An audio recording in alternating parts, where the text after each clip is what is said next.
We still do 7 NUFC Matters show a week for free. But if you want to help support NUFC Matters, then there are a few ways of doing it. Hit the like button on each live broadcast and video. This helps the channel grow. Hit the subscribe button and select the all notifications bell so you don't miss a single show. If you want to help us financially, then you can join the channel using this button with the membership starting at $1.99 a month. Or you can drop us a donation in the chat using a super sticker. We're also looking for sponsors. If you'd like your brand advertised on the flyers for the show and featured during the ad break, then email John at nufcmatters.com to arrange today.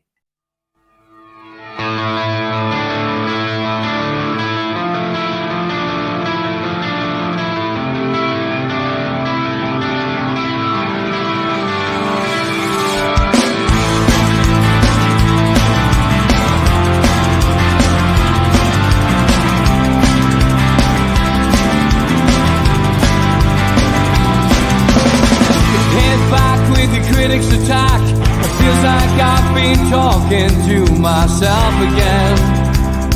But it's the only way you're ever gonna learn. You look back and it's all in the past. I'm dwelling on the thoughts I cannot say to you. If I don't say the words, then maybe it's not true. And it feels alright when they come and say to you, you're the only thing that makes us all believe. And it feels alright when the worlds collide. Manipulation stands to make us break. What's that coming over you? You're wishing upon a star. You're wishing it on a star. You are, you are, you are. You fight back, it's an all-out attack.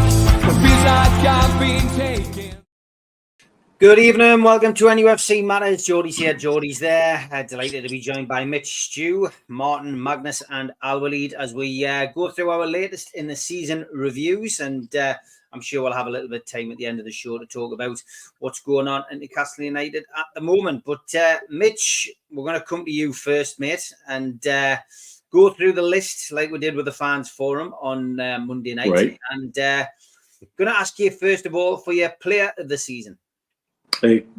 Gordon. Yeah. And I think not just for what he's shown on the pitch.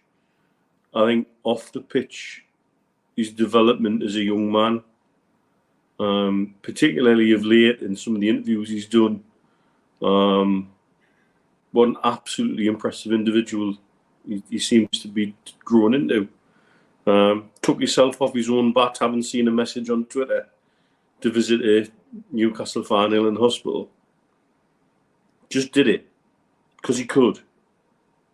When you look at how he interacted with the deaf kids when they got them in, with the Cellar project with the haptic shirts, his interview on the overlap with Gary Neville, that I think blew Gary Neville away, let alone everybody else.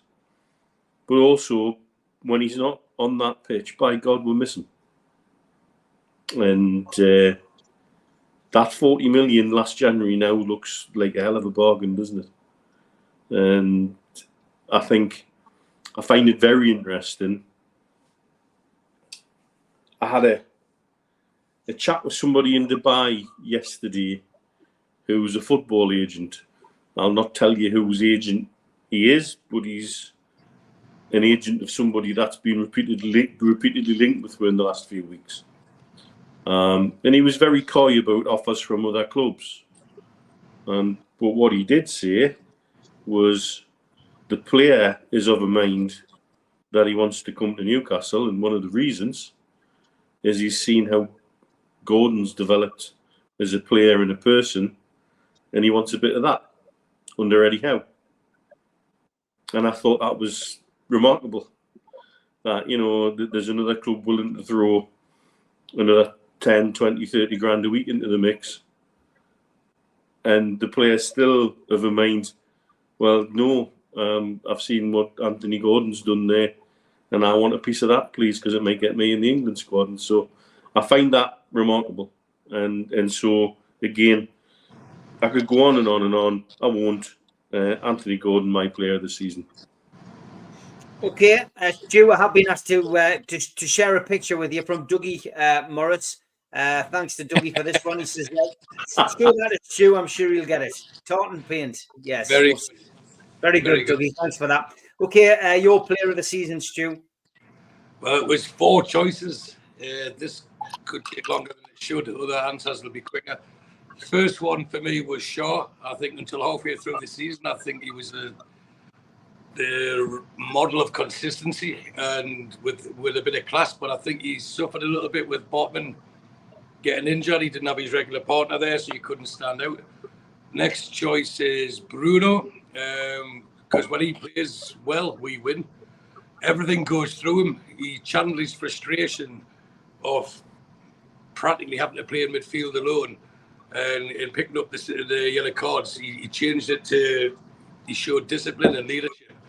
And it was remarkable how long he went without a card when he had to, and he still managed to dictate a lot of the games. I'd like to see him do it in the big games against the big teams more. But I reckon a couple of more seasons with us, and he'll be known as a true Newcastle great, or legend is the word that gets thrown about easy. The next choice was Gordon. I know Mitch just mentioned the podcast with Gary Neville, but he's such a mature and focused and intelligent young man. The commitments, the sacrifice, the dedication, efforts he's made to improve his game is well, it's commendable anyway, but it's, for me, it's an example to all young aspiring players who think, can I make it in this game or not? And double figures in goals and in assists. And he was rarely unavailable. What was the quote he used? The best availability. Was it something about availability? The best ability is availability. His ceiling's huge, and I think there's more to come from him. And if he continues in the same vein, we've got a proper, genuinely superstar on our hands here. But for me, the player this season was Isak. And without injuries, he would have scored more than 30 goals. And ultimately, that's what we're going to watch football games for, is to be entertained and have some idle working for worship, I suppose. His qualities are frightening, aren't they? He epitomises, for me, coolness. He never seems flustered, and he's got the ultimate belief in his own abilities. And you need that in a striker who's calm in the most hectic or chaotic moments, and Isak does that. And it doesn't matter if it's his left foot or his right foot or his movement, his skill or pace, he's got the lot. And I reckon he'll be the number 9, give him the number 9 shirt for next season and let him reach the adulation that Milburn, Shearer, McDonald, who else, Andy Cole even for a couple of seasons received. He can be that important to this club, and I think he needs to be nailed down. Because the reason I chose him, Steve, is I've got an old-fashioned way of looking at things. But which player is worth the most? If we had to sell our squad, which player is worth the most? And for me, Isak is. And which player, if unavailable, has the biggest detrimental effect to the team? And for me, that's Isak. Everyone else can be replaced, even by someone lesser. But for me, Isak he's the tip of our arrow, and he's the one that can take us to glory in the coming years. So for me, Isak, even with injuries, was the player of the season.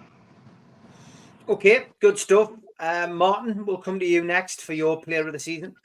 Yeah, I think, listen, similar to the two lads, but I kind of, Stu makes a really good point about Isak and stuff, how much we need him. I think he's had a really great season. But for me, I went with Anthony Gordon. I think he's just come up levels this season. I think from a Newcastle point of view, he kind of had a real rough time getting out of Everton, and I think to take that on the chin, have a fairly decent first season, but then really get stuck in and climb to where he's got to and get the England caps and take that in his stride.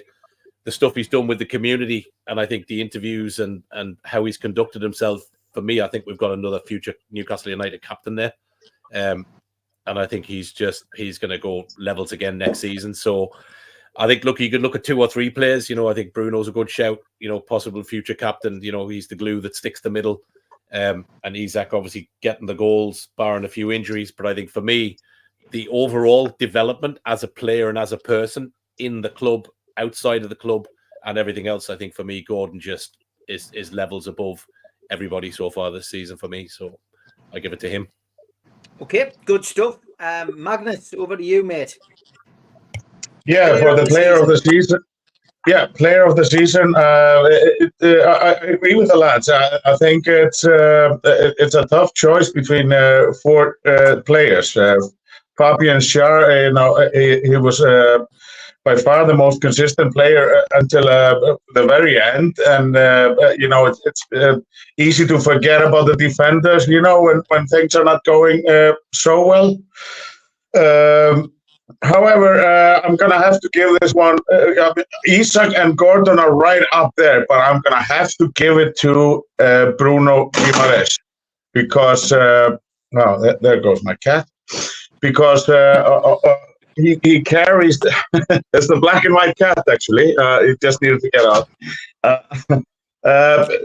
His passing accuracy has been over the... Oh, we've lost him. His internet's gone. His cat's gone. His passing accuracy's good. The cat. That's what we learned there. I think he was talking about Bruno. Al-Walid, your player of the season. Of course, I'm gonna say Gordon. Sorry.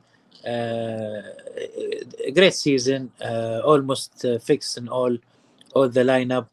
Starter. Especially that game. Of course, we're not gonna talk about the games now, but especially that game against Arsenal. We win at St. James Park. I think most of us, 90% of us, and I'm sure the fans will see Gordon because really he showed static performance for the whole season. I can't see Isaac, I can't see Bruno. Of course, they deserve it as well, but it goes for me for Gordon for the reason I said, fix. And he give us we scare the other teams when he played. And he gave us a strong forward lineup, and he was stable at the try player in the front. So it's Gordon. Okay, good stuff, Al-Walid. That's the first category that we've gone through. Young player of the season now, Mitch. It's interesting this. I guess it depends what you look at as a young player, but I think when you look at the leagues, it tends to be 21 and under, which narrows it down a bit. But I'm not gonna be harsh on this. If you've gone for somebody over 21, that's fine. But young player of the season. Well, look, you could equally give that to Gordon amongst other people. But for me, Mailey, or someone who probably was expecting bits and pieces, maybe, if he was lucky, to be chucked in at the deep end, to do minutes in the Champions League, minutes in the Premier League, minutes in cup games. And at times, there was times when in that midfield, it was him, Longstaff and Bruno, and it was difficult to tell who the senior midfielder was. At times he played well above his age. At times he looked far more composed than he should be, in my opinion. Yes, I think the extra time he then had to pull exposed areas in his game that need improvement. But that's what being a young player is about. And that's what I'm sure Eddie Howe and the backroom staff will have looked at and said, right, now we've seen you. You certainly, I can't think of a game where he looked totally out of place. And absolutely has the ability to develop so much further. I think a lot of that's in his hands. Where do you want to go with this? And listen to what you're being told and take the advice you're being given and try and improve the areas of your game that need worked on.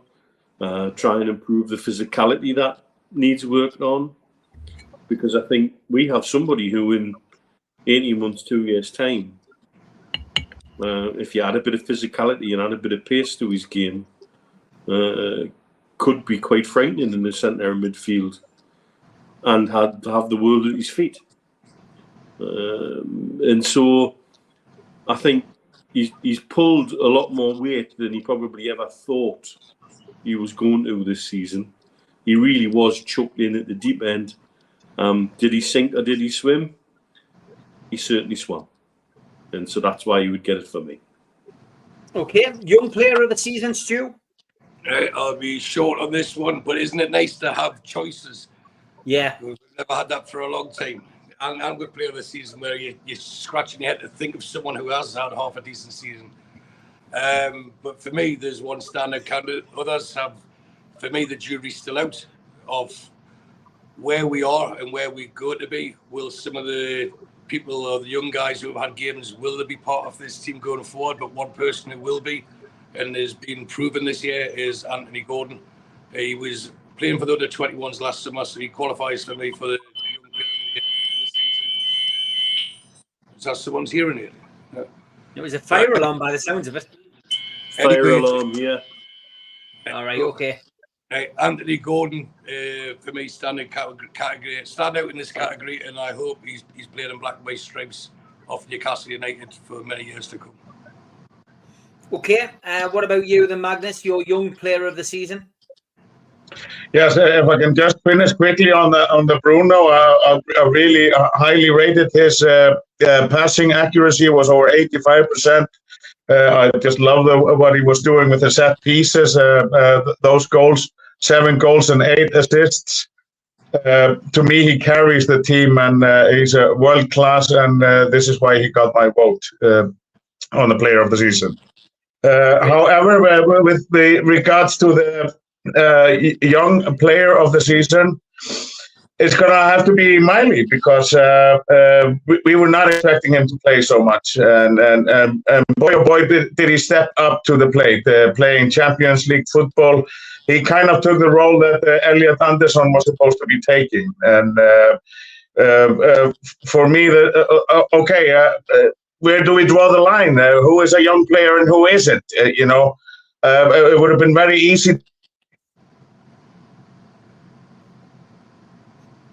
Well, he's gone again. We'll have to get him back in again to finish his last sentence. This is going to become part of the show tonight, I can tell. Go on, then, Martin, your young player of the season. Yeah, I went, I suppose, very, very quickly and very shortly. I think, listen, Miley, the games he played, Mitch makes a really good point, has really done well. Lots more to come from him. But I think, again, as Mitch points out, I think it's where he wants to go with it and how he develops. I think he's at the right place to do that. But for young player of the year, again, I went with Gordon. Again, I think he's just been the standout player for me this season, for all the reasons I kind of said before. However, I would like to give a shout out to Livramento, who I think is going to be a very, very, very good player for us. I think when he's come into the team, he's slotted in well. He's defended well. He's taken the games there. I don't think I've seen him have a really bad game coming into it fresh. And I think kind of, coming back from a fairly serious injury from an ACL and moving teams and coming in and kind of taking Trippier's slot at times. I think he's had a really good season. So he was a close second for me. So I'll give him an honourable mention. But Gordon, again, for me, I think star man for the season for me. Okay, Magnus, you were interrupted in your prime again, but go on, mate, if you want to finish on your young. Yeah, thanks for that. Yeah, I seem to be struggling a little bit here today with the connection, but it would have been very easy. The top 3 for me is Tino, Gordon, and Miley, but Miley takes it because I really wasn't expecting it of him. I can say about the other 2 that I kind of always saw them as established players. So the surprise factor and the way he carried himself and never looked out of place, Miley has to be the winner for me. Okay, good stuff. Our lead, your young player of the season. This is an easy question. Of course, it's going to be Miley. Looking to his age, he stood up, and Eddie Howe trust him to cover the Tonali situation and later Joe Linton's injury. So this is easy question, Miley. And I wish if he continue and to improve as well. Of course, we expect too much from him. Okay, good stuff. We will go with the next category now, Mitch, which is goal of the season. Oh, you're on mute, Mitch, because of the fire alarm. Ah, yeah. As you might gather, it's not really a fire alarm. No, we didn't seem to be running out of it. No, there's a Moroccan guy on the floor above who doesn't understand that if he puts his shisha off the balcony into his room, he sets the fire alarm off. He did it at 4 a.m. the other morning, and he nearly got a visit. Just wait for the floor to get warm. So, goal of the season, we've got loads to choose from. Isn't that fantastic as well? It's like what Stu was saying, choice. I'll tell you what I've gone for, and it's a goal I think that's got lost. And why it got lost was the result and the context of the game. And that was Joe Linton's against AC Milan at home. I think it's a forgotten goal this season. And why it's a forgotten goal is obviously we lost the game and the frustration of going out of the Champions League. Yet, what made us think of it was I actually was paying around on beIN Sports the other day, just channel hopping, and they had the top goals of the Champions League, and they had it as the number 3 goal in the Champions League group stage this season. And if you can't remember it, it started inside our own half with our defence, and Bruno picking the ball up off the defence, and then ended up with a sharp move by Gordon, playing into Miley, and then a first touch across to Joe Linton, and he nearly took the net off with a shot from the edge of the 18-yard box. I think had we won that game, we would be talking more about that goal. I think had we progressed further in the Champions League, we'd be talking more about that goal. But it's worth hunting out and going and have a look at it again and refreshing your memory. Because while there's a number of other goals we could talk about, that one for me, if you watch from about 30 seconds before the goal's scored, it's almost a complete team goal. And for me, that is my goal of the season. Okay. Stu, what about you? Well, I need to replicate what Mitch has said, but also pull I thought you were going to say replicate the goal. I thought you were going to get up there and... You're joking, aren't you? When needs to turn his aircon off. We're at Dortmund. Mitch, if you remember, we're at the Dortmund away game and Joe Linton missed that header. And he said he'd never be able to give him 100 chances. He'd never be able to miss the easiest chance of that. Well, he did it against Brentford, didn't he? So that proved me wrong. So when we come to goal this season, seriously, I was struggling because there was some good ones. And I narrowed it down to 8, so I'll rattle through them quickly. I love watching forwards combine. So I thought Isak's first goal against Tottenham when Gordon fed him, when he won the ball and it was just a simple pass, but it was like a Peter Beardsley the way it was weighted and put him through, and the composure that Isak showed to feint to shoot, put Van der Ven on his arse and then slot it in the corner. You give the keeper the eyes, put in the corner. That's one of them. Both of those two, their goals against Man City, I think were underrated because we got beat. I thought they were both great finishes on the counter-attack. And you know you're not going to get many chances against Man City, so to be able to relax and find a goal like they did, I think they're worthy of mention. The next one I was going to mention was the one that Mitch has given his goal this season, which is Joe Linton's snorter against AC Milan. I think there was a few fans in the Leazers end that might have been grateful there was nets in place that day as well, because if not, there would have been a couple of visits to hospital. The next one was Harvey Barnes has finished against Luton. Just the fact that he came back from injury, but the way he took it on what is his wrong foot and stuck it in the bottom corner. Then another goal that was underrated and probably forgot because it was their first goal of the season, first game this season, was Isak, the way he dinked the ball for his second goal, I think, against Aston Villa. Just the pure audacity and the skill to do that, I thought was amazing. Then I suppose I'm going to have to mention Shaw's versus PSG, but I don't want to because it was a good goal, but that cost me 3-1. And I was a tenner on at 28 to 1 at 3-1, so I wish it slipped earlier. That would have been richer, but it was a great goal and it put the lid on the fantastic win. But for me, goal of the season, and it wasn't the best finish, it wasn't the best move, but mostly for nostalgic reasons, was the first goal against PSG by Miggy, because the roar generated by that crowd would have been heard in Paris. And for me, that was us just saying, we are back. The whole of Europe sat up and took notice, and it was 20 years in the waiting that goal. So that's why I give that goal of the season, because it probably meant the most to us at the time. Okay, good stuff. Magnus, your goal of the season. Oh, you're on mute, Magnus. You're on mute.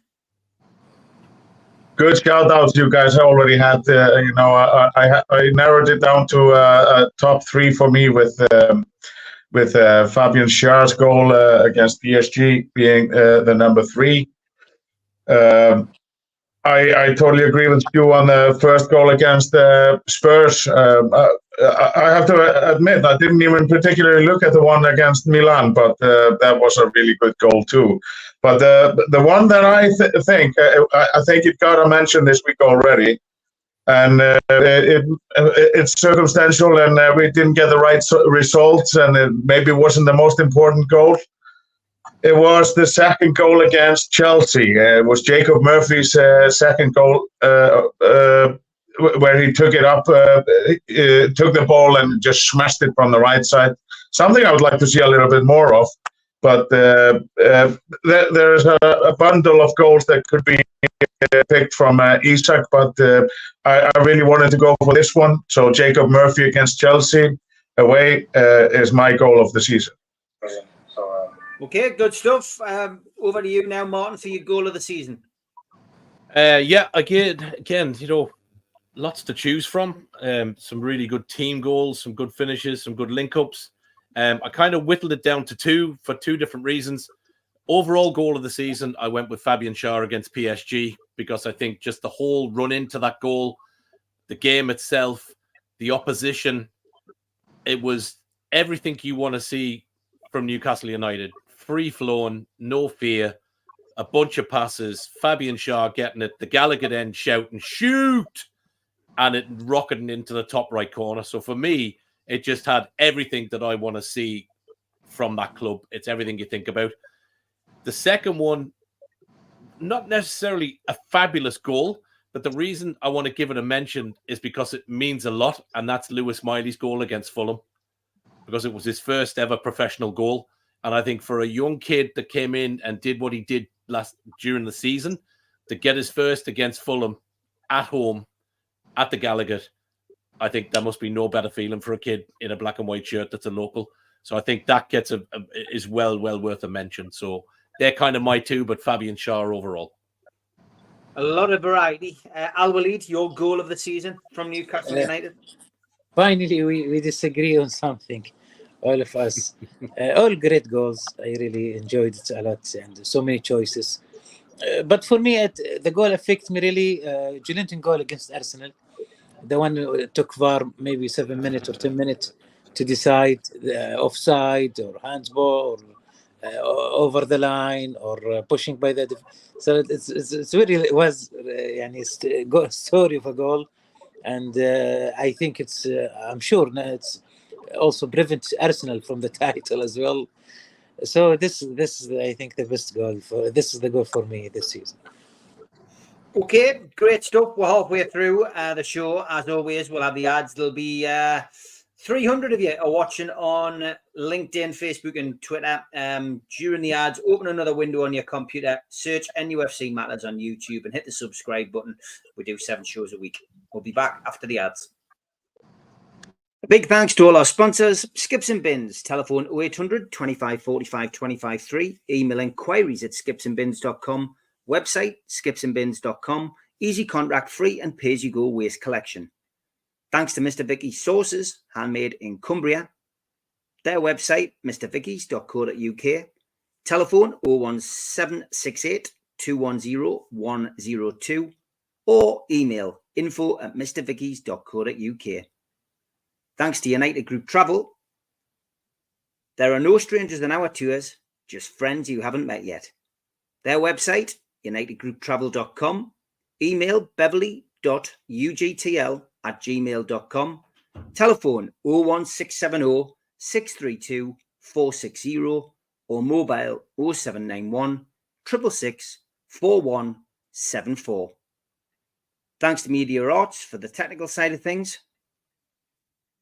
And you can also find us as a podcast on iTunes, Spotify, or other podcast providers. You can subscribe to the channel by hitting the subscribe button underneath this video. Hit the all notifications bell so you don't miss a show. Hit the thumb up to like the channel and click share to your social media. If you want to join the channel, then click join for as little as $1.99 a month. If you want to become a member for a one-off £25 payment, email John at nufcmatters.com or go to membership at the website nufcmatters.com.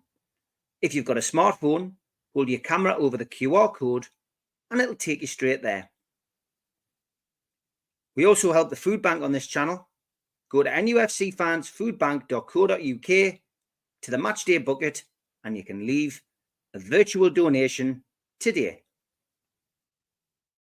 And don't forget the end of season 2, 20th of July, 5 o'clock till late. Tickets from newcastlelegends.com or nufcmatters.com. Super Matt and Gibbo, George and the Long Sands in aid of Dementia Matters. And Gibbo and Rob Lee will be holding an event on the Friday the 2nd of August.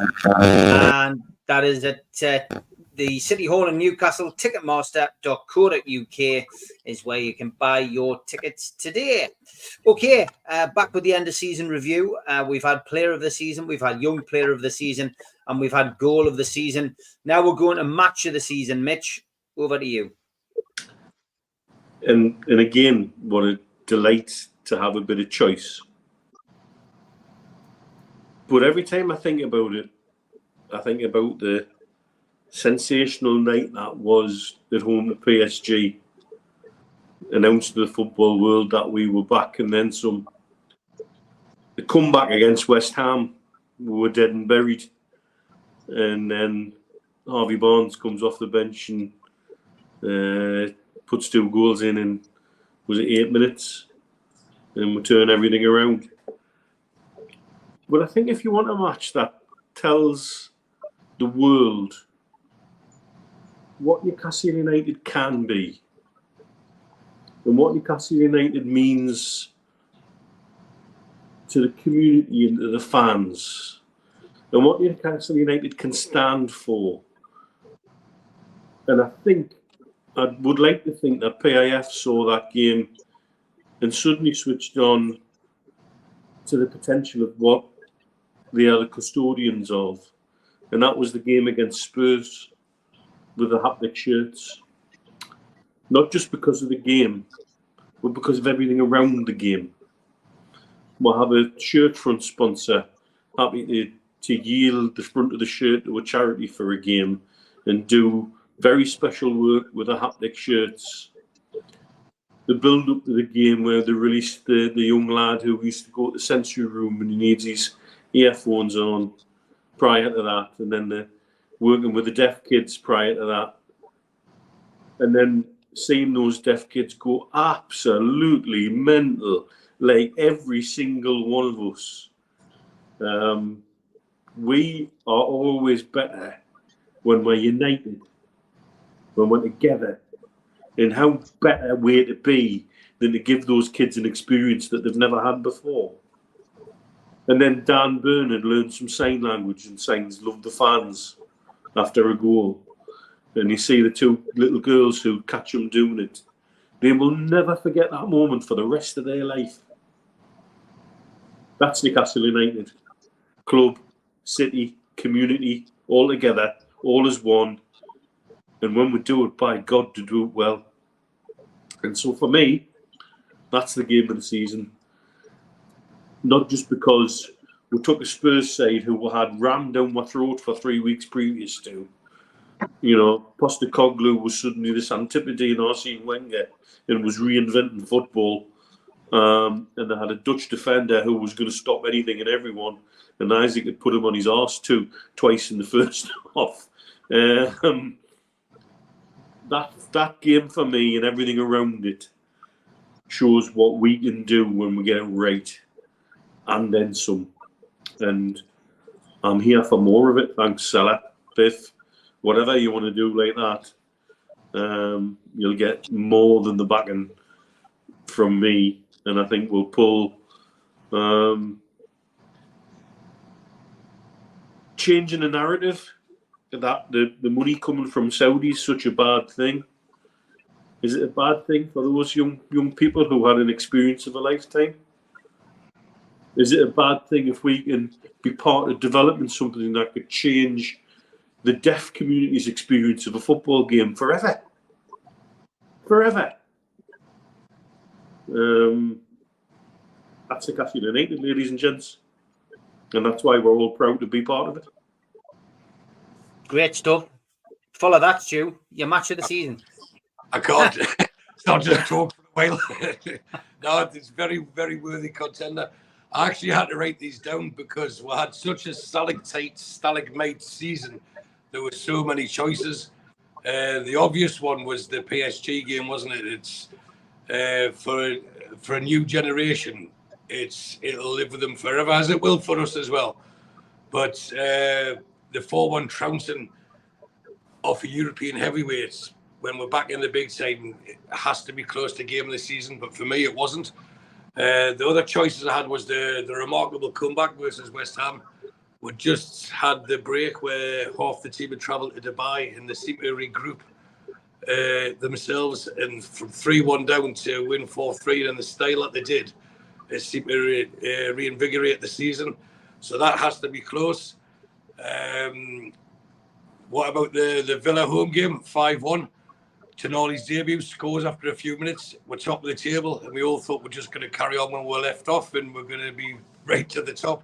So the feeling, I was at that game, the feeling we had when we left the stadium there was something that you probably don't get league-wise probably since the 95-96 season.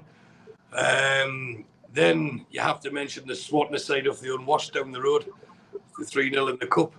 That some will be game of the season. Then you can say another 3-0 away win when our reserves owned Old Trafford in the League Cup.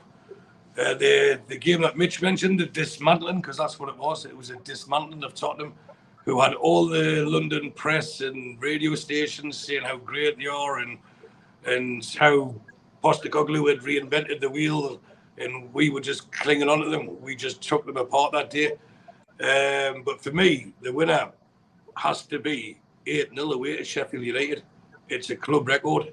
So think about that. In our whole history, we hadn't won 8-0 away from home. And to boot, it was 8 different goal scorers. So we've won against big teams in the Champions League before. We've spanked Tottenham before. We beat Villa on a regular basis. When have we won 8-0 away before? Never. So for me, that's the game of the season. And I want to give a special mention to Villa away when we won 3-1, or only 3-1 of the season. And I watched that in Dubai with Mitch and Mrs. P. One man and his dog, because it kicked off tonight. And the bar might as well. We were that happy with that game. So those were the games of the season. But for me, away from home in the Premier League, it's something different. We've never achieved it before, possibly never do it again. Every other game we have done before, so that's why that was the standout game of the season for me. Great stuff. Okay, Martin, difficult to pick a game of the season. There's so many. Yeah, I think there's a few. I kind of had 3 or 4. So overall game of the season, and probably for different reasons to everybody else. The reason I chose it was just the overall team performance on the night, playing, again, very similar to what I said against PSG, playing as one, literally turning up, stopping the other team doing anything in their own backyard, and really showing that we were the one and only United. So my first game was, I said, the game against Man United in the Cup, the 3-0 win with Lewis Hall getting his first goal. I thought for me was one of the best games of the season because we don't have a great record at Old Trafford, but we turned up in the Cup after some really, really shocking cup draws, where, Mitch knows probably same as me, years gone back, you would get a draw at Old Trafford and go, oh, here, lads, with the hope of getting nothing, going down on the bus on a dreary Wednesday night. But it was different, and it was a different Newcastle United that turned up that night for me. And I know we've been inconsistent with our away form this year that has really hurt us at times. But I think that night, just everything clicked. Finishing up with Willock's goal for me was just an absolute perler. So for that's my kind of overall game. But I did give some mentions to the Spurs game at home in the league that Mitch spoke so well about, with the kids and the shirts and everything else, and so much hype. And to see Isak put Mickey on his back twice over was absolutely fabulous. My third game then, I went for obviously the Mackems away. Listen, a win's a win, lads. 3-0 at the stadium of shite. I'll take that all day long. And then my fourth one, that probably a lot of people haven't spoken about, and I think we've probably forgotten because of the ban, was the 5-1 against Villa at the start of the season and Tonali scoring. So for me, it was just an opening day blinder. Turned Villa over, brand new signing who we're all waiting to see turn out on the pitch, scores a goal, and it just had everything in the game that you want to start the season with, and it gives you all those emotions of hopes of where we're going to be, and midfield of Tonali, Joe Linton, and Bruno, and 6 or 7 matches on, and we're 10 players down with a rake of injuries and struggling.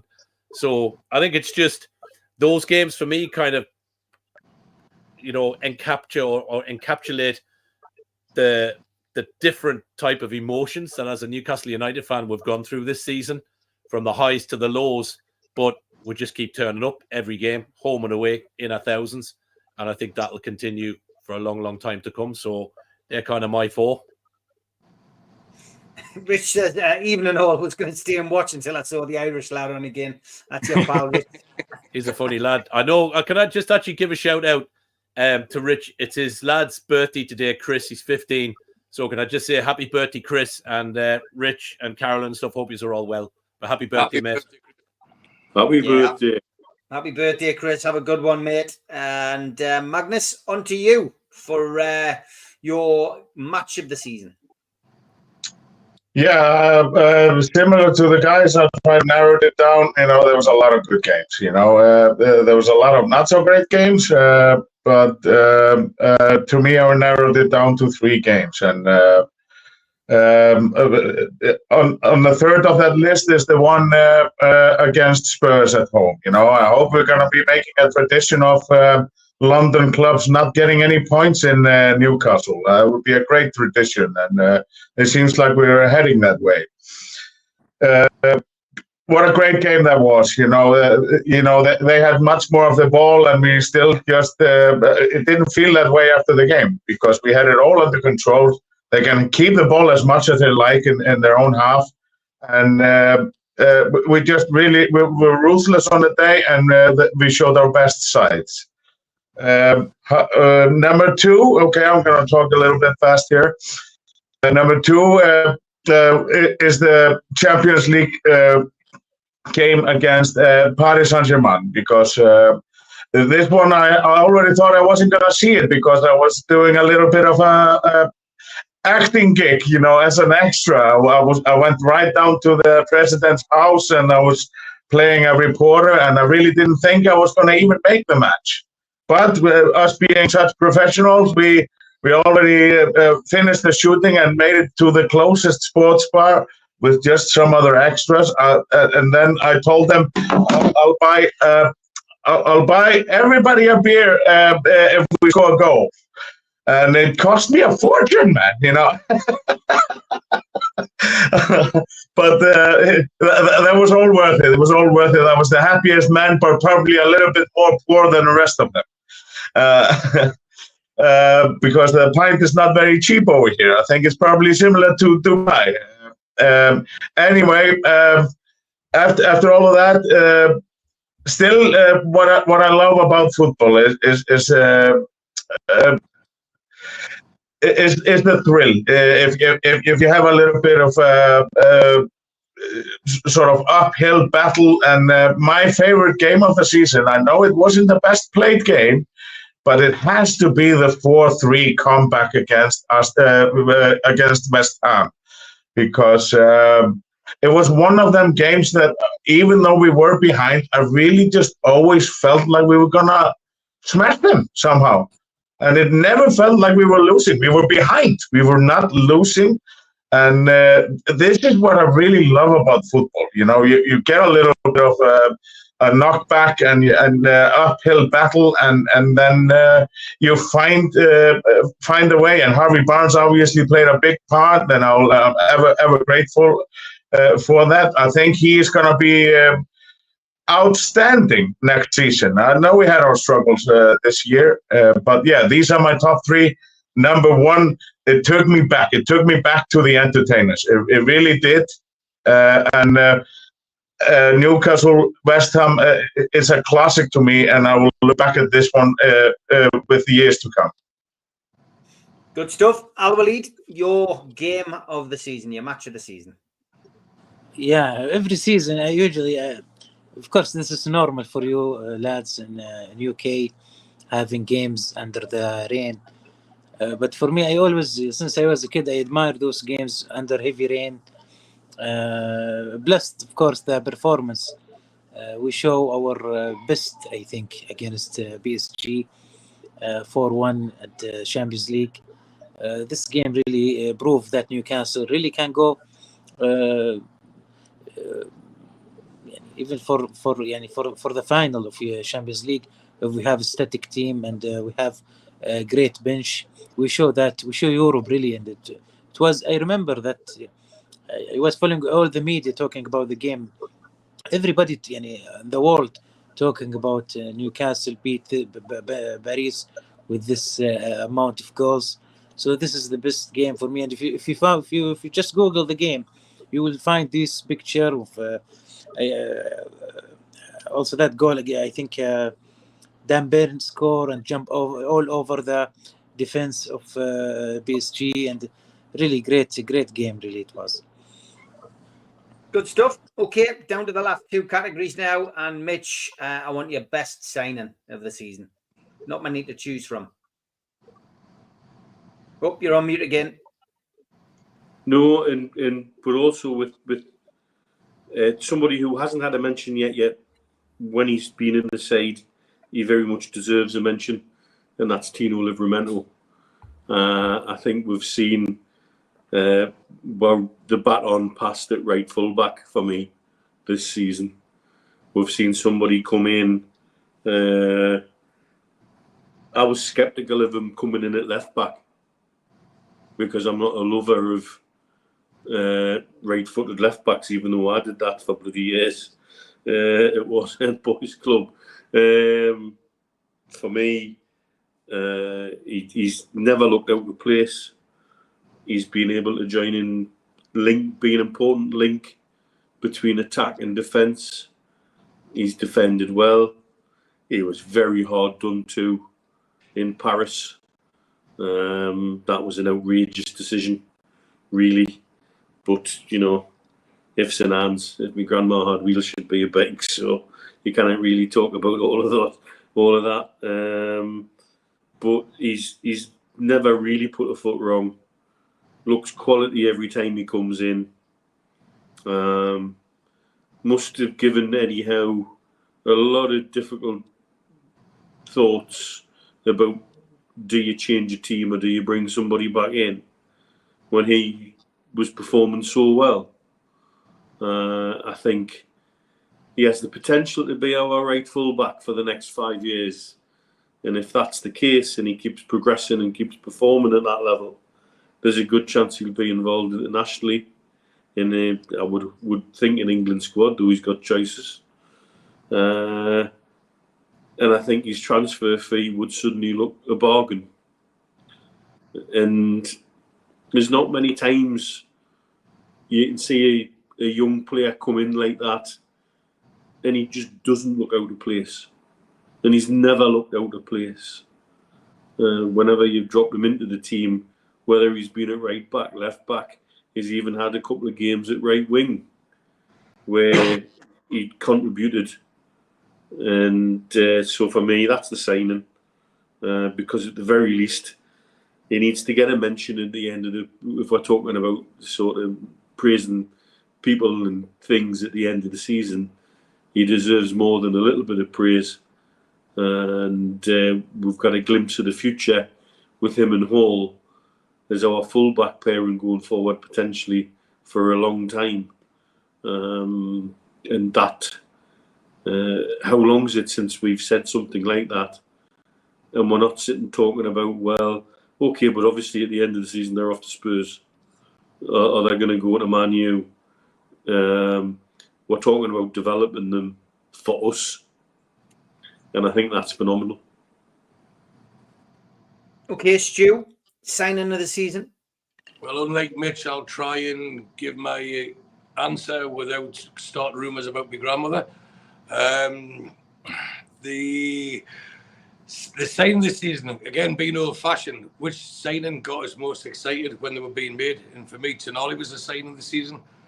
But if we're talking about who played after October, then I have to agree with Mitch. It's Tino Livramento. I think he's tactically aware beyond his years. He's able to, his close control, his touch, his vision, his willingness to run. He's the complete package already at such a young age. And for me, he's the standout signing of the season for those who played. There's Tino Livramento. Yeah. What's your views, Martin? Signing of the season?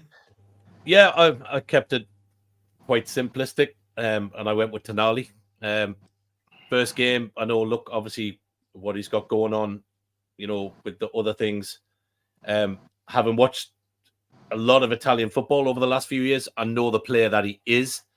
And I think, you know, all things being well, he comes back off the ban. I think indicative of the player as well in the fact that he took a wage drop while suspended. And I know people go, well, he got suspended for betting. But he didn't have to take a wage drop, but he did the right thing. He's still being involved around the club. He's been training and doing all the right things. So I think it shows the caliber of the guy to not only go through what he's gone through, but to remain through it, take the pay cut and stick around the club. And, you know, listen, obviously Eddie and the club are doing the right thing by him. But I think we've seen enough of him in the first few games to see what he's going to be able to bring to that midfield. And I think, you know, next year we'll get him running from season one without the injuries and everything else and any dramas. I think we've got a midfield there, you know, with a couple of additions to have the best midfield against any team in that division. So for me, I went with Tonali, and I wish him all the best for the next season and shows and everybody that turns up to St. James's and away grounds, just the player that you are. And I'm looking forward to seeing him back in a black and white shirt. Okay, Magnus, who is your signing of the season? Yeah, you're on mute, mate. You're on mute. Still hear him. Sorry about that. I'm looking at the transfer window here, and it just looks like it was a really good one. I mean, we got Lewis, Hall, we got Tino, we got Barnes, we got Tonali, and Minte. I'm going to give him a good mention because he's the only one that actually got some silverware this year. I know this is not, I'm not even trying to be funny, but he did get silverware, and it was in Holland, and he played some Champions League football. Okay, I'm not going to give him my vote, but it's a big shout out, and I'm excited to see him in the preseason. But I'm going to go with the lads. The Tino Livramento never looked out of place. It's an amazing feeling to have a world-class right back. And whenever he was not available for some reason, we didn't have to worry. And it's not a sure thing. He was only 21 years old. I already really highly rated him, and I thought that it was great business. With Southampton, he showed me a great potential. A few years ago, this happened here in Reykjavik, where I saw a guy called Virgil van Dijk play here with Celtics against KR, and I thought straight away, oh, we need to sign him. We need to sign him. He was the best player on the pitch, and he hadn't even blossomed yet. You know, I thought back then we need to buy this lad. You know, if only I could tell somebody or put the information there, I'd like to do that. And with Tino Livramento, I think we've done a wonderful business. And he, for me, is the best business of the season. Hopefully many years to come with Tonali, but I haven't seen it yet, and I'm waiting and looking forward to the next season with him lined up with Joelinton and Bruno. This is going to be very exciting times for us next season. Yeah. Al-Walid, your signing of the season. Of course, it's Livramento. Did great games. Just a worry for best signing. Worry the history of the injuries of him worries me, and I hope this will minimize for the coming years. But he really, for 21 years old, he showed really a great right back. Okay, the final question for you lads tonight, Mitch, is your marks out of 10 for the season. And you need to unmute yourself. Yeah. This season has been like being prescribed Viagra and Prozac all at the same time. Frustrating doesn't even begin to explain it. Look it up, Martin. Pharmacology. I'm going to give that a go as soon as I get off air, mate. Again. But it's really, it's just been the season of what could have been. Had we not had the Tonali situation, had we not had 25% more minutes missed through injury than the next team in the Premier League, and then yet have to sit and listen to other clubs being given the excuse of, they've been wrecked with injuries, and yet we were never really given that excuse by anybody. And it's not an excuse, it is what it is. And I think Eddie's dealt with it and had to deal with it. Decisions going against were at critical times. Not just the Champions League, we had that December where we just tumbled out of everything, one after another.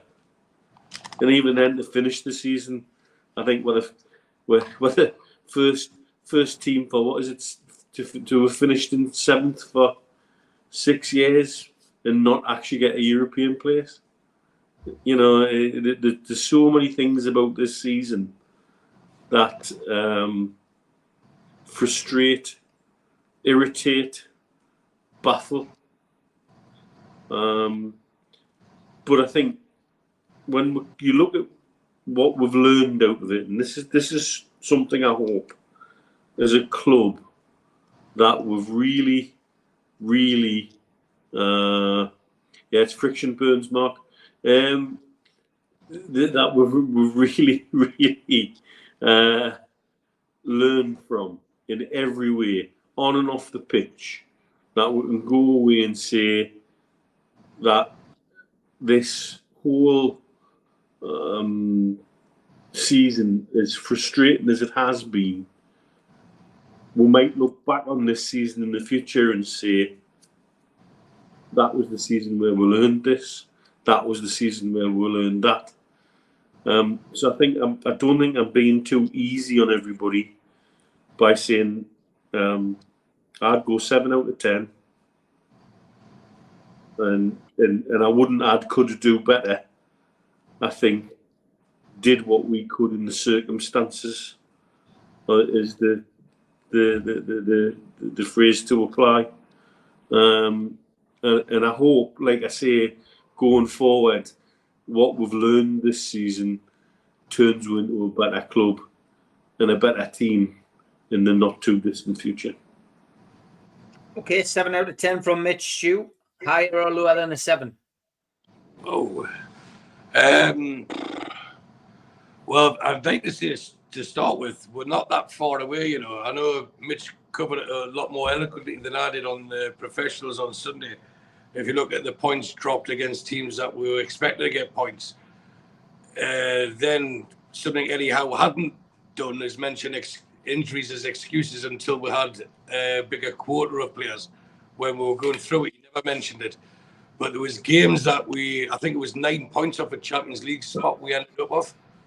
So for me, taking everything into consideration, we're not that far away at all. And for me, I'd give them a 10 out of 10 for endeavour, commitment and togetherness through the tough times, but a 6 out of 10 for some unnecessary and, quite frankly, some unsavoury losses. Games that we shouldn't get beat if we are to become what we should be becoming, what our owners are expecting us to become. There was games where the management and the players let themselves down. But overall, if you're 10-6 divided by 2, the season for me was an 8 out of 10. And I know we didn't qualify for Europe, but it was always going to be harder because we were seen as a big team, a big scalp.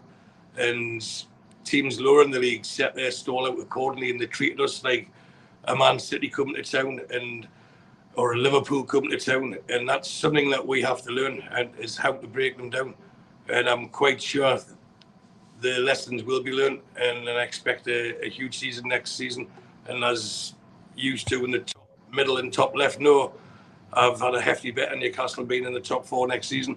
And I genuinely think with a few astute additions, with Tyne coming back, with less injuries, and the lack of European games, there's no reason why, with a full week to look at most games coming ahead, that we can't have a fantastic season. So for me, I would say 8. Before I finish, I hate this 3 games a week. We never ever play 3 games a week. It's always 2 games a week.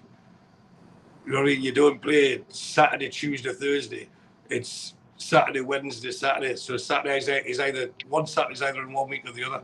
So that's just a little thing that annoys me. But 8 out of 10, Steve, to answer the question for the season. Okay, Magnus, how many marks out of 10 are you given this season? Well, it has been a disappointing season, but for circumstances that we couldn't have predicted. And I think we were all aware as fans. I think we were all aware that we probably could have done with more enforcement given the competitions that we were in. For me, they did a immaculate job, especially the second half of the season. Because of the situation, we never got an injury that lasted for like 2 or 3 weeks. We most of the times got the injury that lasted 4 to 6 months, even up to 9 months. So this has been a huge struggle, and Eddie Howe doesn't get a credit enough. And I agree with the lads. We never complained about it, and I am not gonna. It happens. That's football. That's life. Not everything goes to plan. And like what I say to my boys whenever they lose, whenever we don't win, we learn, we learn how to improve, and we get maybe a bad taste in our mouth towards this team and that team because we want to do even better against them next time. So for me, given the circumstances, it's a 7. It's a solid 7. I can't think of any other number to reflect on this season. Okay, Martin, what's your marks out of 10 for the season? Yeah, I gave the season a 7 out of 10. I think, for me, there was highs and lows across the season. I think probably for me, the biggest single disappointing game was probably the game against Forest at home, with Chris Wood scoring a hat-trick against us, because I think we're just so much better than that. And I think we really, really let ourselves down. I think a lot of players let themselves down. And it's just, as Mitch said, it is frustrating to watch, because you see the reverse of that game later in the season. We play Spurs or we play Man United away, and we're just such a different team. And I think it's, listen, we're especially on Twitter, we're such a fickle fan base that one bad result and it's all doom and gloom, and it's hard to get away from that. And listen, I'd be the first person to put on Twitter going, Jesus Christ, that was shite. But I think as a fan, you've got a right to share your disappointment and say, I think that was bad, or I think that was okay, or that was whatever.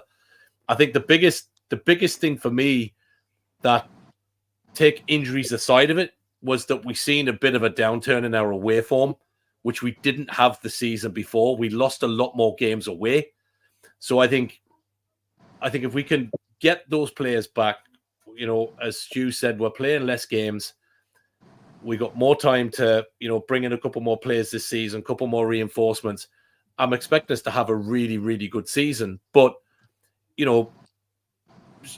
from Stu's point, he makes a really good point. We're now seen as one of the big 7. That was the top 6 is now a 7.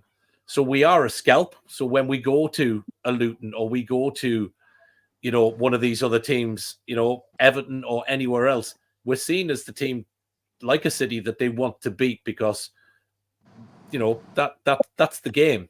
So I think if we can improve our away form, I think, and turn a couple of those what were draws into 3 points, again, if we'd have turned the home games that we lost and a couple of away games, we probably would have had another 12 points. We may well be sitting top 4. So I agree with Mitch. We're not that far away. We're not, and I think we'll continue to evolve. And I think a big part of that we've seen, and I don't know, Steve, if you're going to talk about it with the players that have been released today, but I think what we need to remember with everything that's gone on this season, the likes of Dummett and Ritchie, who've been released by the club at the end of their contracts, without them in that team from the Championship to getting us back up to the Premier League and staying in that team and keeping us in the Premier League, we wouldn't be where we are today. And I think it's very easy to forget where we have been to where we are now. And for me, it's day and night. So a few small tweaks, the club will keep adding to it. We'll keep working on the commercial stuff. And I think we'll have a better season altogether next season. But overall, I think it was a decent season with what we got dealt, the cards. I mean, Jesus Christ, I've never seen as many shitty cup draws in my time following the club. I've never seen it as bad. So when you take that and you take some of the decisions we've had and, PSG and other stuff, you take the injuries. I've never seen 30 odd years. I've never seen a season like it for injuries and other stuff. So I think we've done a really good job. I still believe Eddie is the man to lead it through. I think he does need or will be under a bit of pressure with additions and everything else and the games next year to try and deliver something. That's my opinion. I put it on Twitter the other night. I got a lot of stick for it. But I think he is going to have to, at some point, the club are going to look for him to deliver because the 2 lads who are above me here on the middle and the right know that I'm sure the Saudis will be looking at a point for an ROI, as any good business will do. And I think we need to do that with good league finishing, Champions League, and a cup in some format next season. So that's where I think we're at. Okay, good stuff. Al-Walid, last but by no means least, how would you mark that season out of 10? 6.5. 6.5. And why would you give it 0.5? Because we didn't go to Europe. All right. Yeah, At least. Fair enough. Yeah. Okay, mate. Well, we had a hell of a season. And we had a lot of injuries, and I think the lads have done a cracking job on that tonight. Unfortunately, we haven't had time to talk about what's going on modern day. Martin did coin it though that there has been those releases today, and I think I speak on behalf of all the panel when we wish the likes of Matt Ritchie and Paul Dummett especially the very best of luck at their new clubs or whatever they choose to do, because they've been great servants to the club. 428 appearances, I think, between the two of them. 25 goals for Ritchie, a lot of them, if not most of them, very important. Paul Dummett, as well. A lot of people saying, well, he's hung around for the payday. Listen, that lad's a Geordie through and through. He was a season ticket holder before he played for Newcastle United, and he goes with our best wishes as well. Never let us down. And what a way to go out, really, in a season. The last few seasons, they earned that for what they did to us during Ashley and under Steve Bruce. But I hope somebody from the ground staff, Steve, are giving Matt Ritchie a corner flag to take with him if he's not sticking around, because he's done enough damage to them over the last few years he's been with us. He'll have one in the corner of his living room, and he'll run over and attack it, I guess, when he's watching Newcastle on Sky. Okay, great stuff. Thanks to Al-Walid, thanks to Martin, to Magnus, to Stu, to Mitch. Thanks to all the moderators and everybody in the chat. 750 watching live. A lot of you are on Facebook, LinkedIn, and on Twitter. Please jump over to YouTube, search NUFC Matters, hit the subscribe button. I'll be back tomorrow night and I'll give you my answers to those questions I've asked the lads with Supermac and Gibbo. But until then, take care. See you soon. Enjoy whatever you're doing tonight. See you, lads. Cheers, everyone. Good night, folks. Cheers. Take care, lads.